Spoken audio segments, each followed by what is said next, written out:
Desde las sombras de la noche hasta la luz tenue de la pantalla grande, los vampiros han seducido, aterrorizado y fascinado a audiencias de todo el mundo. Desde el pánico vampírico del siglo XVIII hasta la pantalla grande, los vampiros han evolucionado grandemente el género de terror, como su mito mismo. Con el creciente estreno del remake de Nosferatu, es el momento perfecto para explorar la oscura y seductora historia del vampirismo en el cine. Te preguntarás, ¿cuáles son los orígenes del vampiro cinematográfico? Los vampiros hicieron su debut cinematográfico en los albores del séptimo arte, en 1896. Georges Méliès, un ilusionista francés que luego se volvió cineasta, presentó una de las primeras películas en representar criaturas sobrenaturales, incluyendo un primitivo vampiro, cuyo estreno antecede a la publicación de la novela de Drácula de Bram Stoker. La Mansión del Diablo, considerada por muchos como la primera película de terror de la historia. Este cortometraje de 3 minutos presenta murciélagos, demonios y esqueletos, anticipando la estética que más tarde sería asociada con los vampiros. Sin embargo, fue hasta 1922 cuando el vampiro verdaderamente dejó su marca indeleble en el cine con Nosferatu, de F.W. Monroe. En plena Alemania de la República de Weimar, el país atravesaba una etapa de caos político y económico tras la Primera Guerra Mundial. El expresionismo alemán comenzaba a tomar fuerza en el cine, capturando el miedo, la desesperación y el desconcierto de una sociedad rota. Fue en este momento que Murnau, uno de los grandes visionarios del cine, decidió llevar a la pantalla la historia de Drácula. Sin embargo, había un problema. No tuvieron los derechos de la novela de Bram Stoker. De ahí nació la historia del conde Orlok, quien tenía propósitos totalmente iguales a los de Drácula. Esta adaptación no autorizada de Drácula de Bram Stoker presentó al inquietante conde Orlok, una figura que aún a día de hoy provoca escalofríos. Finalmente, este fue una gran inspiración en la industria del cine, desde Drácula de 1931 hasta Shadow of the Vampire del 2000. Nosferatu ha influido en incontables obras del cine y televisión.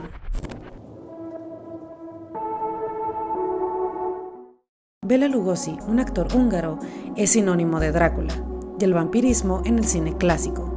Su interpretación del conde Drácula en la adaptación de Drácula de 1931 de Universal Studios definió la imagen del vampiro para generaciones futuras. En 1931, Bela Lugosi encarnó al icónico conde Drácula en la adaptación del mismo, estableciendo muchos de los estereotipos que asociamos con los vampiros: la elegancia, el acento hipnótico y la capa negra. Lugosi interpretó a Drácula como un aristócrata misterioso, elegante y profundamente inquietante. Su acento extranjero y su mirada hipnótica le dieron al personaje un aire de peligro y seducción que se convirtió en el estándar para las representaciones de vampiros. Lugosi no solo dio rostro al vampiro cinematográfico, sino que ayudó a popularizar el género de terror en la industria de Hollywood.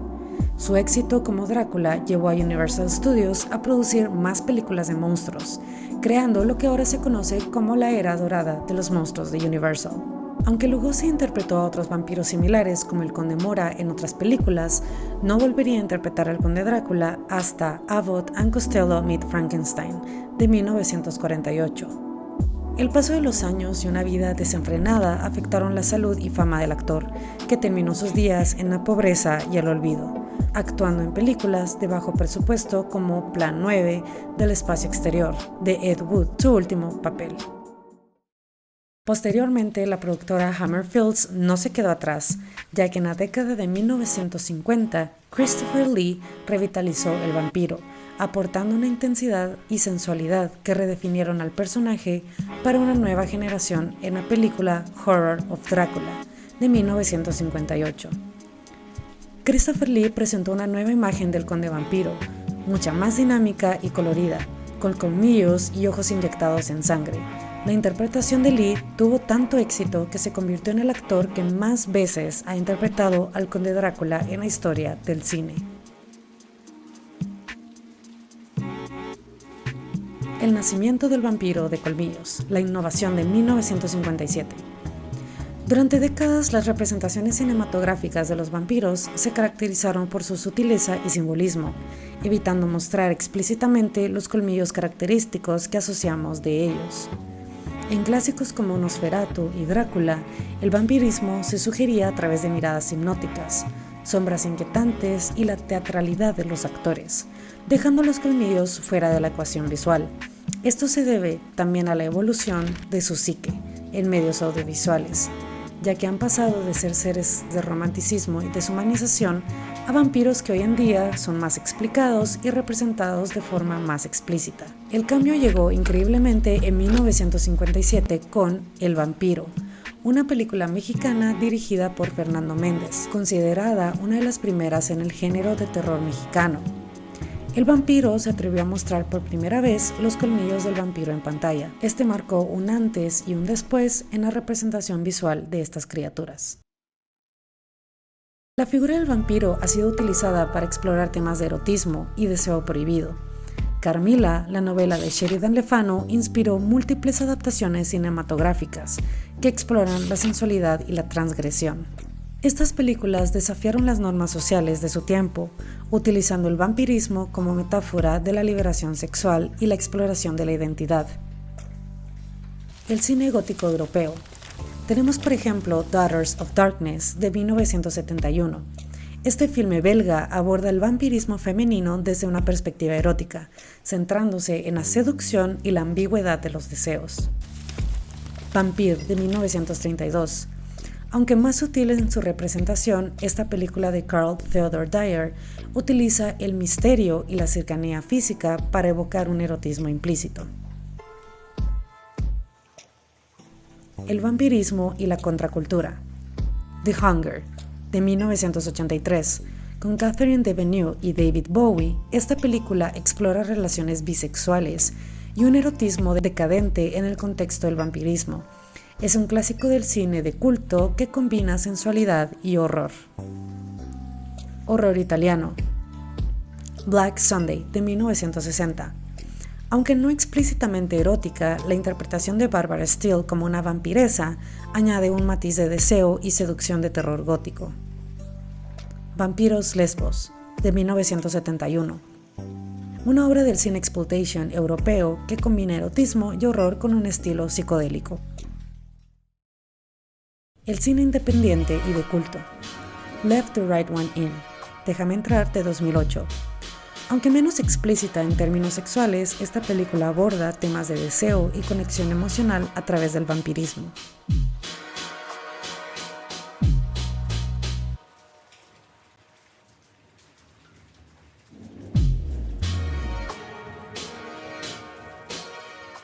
Only Lovers Left Alive, de 2013.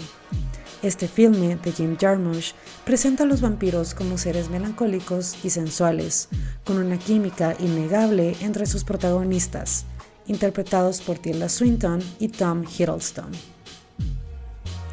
Exploraciones modernas del erotismo vampírico.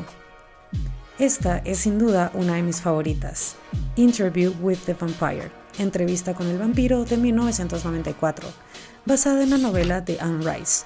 La película explora temas homoeróticos y deseo a través de las relaciones entre sus personajes principales, interpretados por Tom Cruise y Brad Pitt. Y por último tenemos Thirst, Set, de 2009, del director coreano Park Chan-wook. Este filme combina erotismo y horror de forma impactante, cuestionando la moralidad del deseo y la naturaleza humana. Reinvención y diversidad. El cine contemporáneo ha diversificado la representación de los vampiros, alejándose de los clichés tradicionales. Películas como Déjame Entrar presentan a vampiros como seres vulnerables y complejos, explorando temas de soledad y conexión humana. Además, producciones como Blade y Crepúsculo han llevado al vampiro a nuevos géneros y audiencias, demostrando la versatilidad y el atractivo perdurable de estas criaturas de la noche. Universal Studios y los vampiros, construyendo el horror cinematográfico. En la década de 1930, Universal Studios marcó un antes y un después en el cine de terror, al adaptar historias clásicas de monstruos y darles vida a la gran pantalla. Entre estas adaptaciones, los vampiros ocuparon un lugar especial, siendo Drácula, como ya mencionamos, de 1931, el inicio de una era dorada para las criaturas de la noche.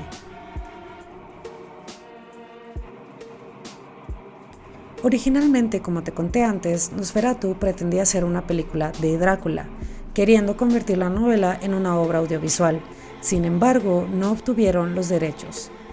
Esto no detuvo a Murnau, pues estaba decidido a filmar su película y darle un toque único a su visión de lo que sería el Conde Drácula.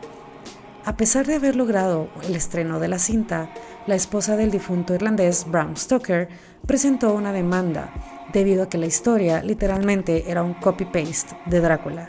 Esta ganó, causando que se solicitara la destrucción de todas las cintas de Nosferatu. Muchísimos años después, la película resurgió ya que se rescataron algunas de las copias, siendo a día de hoy una de las mejores películas de vampiros para el cine de culto. Pues a día de hoy ya se ha estrenado el remake de la misma. Impacto social del vampirismo en el cine. Los vampiros en el cine no son simplemente criaturas de fantasía, han servido como metáforas para explorar temas sociales, políticos y culturales a lo largo de la historia. Su evolución en pantalla refleja los miedos, deseos y tensiones en las sociedades en las que han surgido. La figura del vampiro en Nosferatu ha sido interpretada como una metáfora de varios temores sociales de la época, como por ejemplo el miedo a la peste, por lo que trae consigo la peste negra, lo que conecta al vampirismo con la idea de una amenaza invisible que devasta comunidades enteras. Esto también se debe a que, a pesar de que en Europa antigua aún no existía el cine, para el siglo XVIII ya había un pánico vampírico enorme, que causaba miedo e incertidumbre en varios países, formando así lo que es el mito del chupasangre.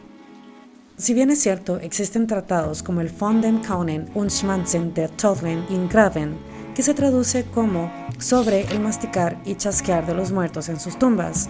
El miedo gobernó, pues se creía que las muertes causadas por la peste negra eran originadas por vampiros, siendo así que la gente comenzó a escuchar chasquidos y ruidos en los cementerios, pensando que eran los chupasangres a la vuelta de la esquina.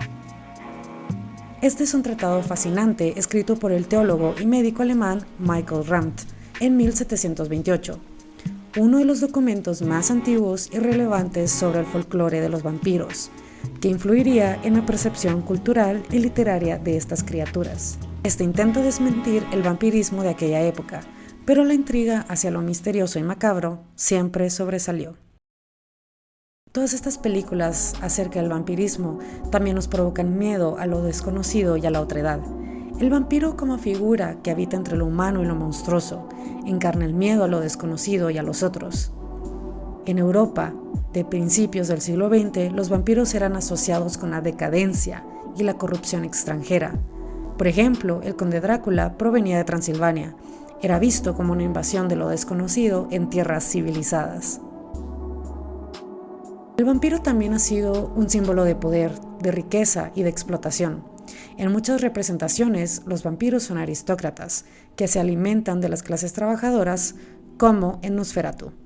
Este subtexto refleja tensiones de clase y críticas hacia sistemas económicos opresivos.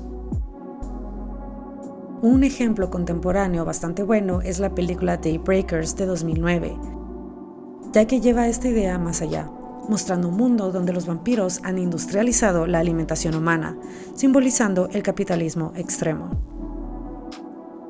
Ahora bien, en este video quise darte algunos ejemplos de películas no muy conocidas de vampiros. Ya todos conocemos la premisa de Blade o Crepúsculo o incluso From Dusk Till Dawn de Quentin Tarantino, que vaya, son musts para este tipo de películas. Así que cuéntame qué te parecieron las películas que te di en este ejemplo. Definitivamente no es un top, simplemente son ejemplos de los temas que tocamos el día de hoy. Pero por favor cuéntame tú qué opinas del remake de Nosferatu, qué te pareció el diseño del personaje, qué te pareció el bigote, cuál es tu película de vampiros favorita y como siempre déjamelo saber en los comentarios y no olvides suscribirte para más exploraciones cinematográficas. Nos vemos en la próxima.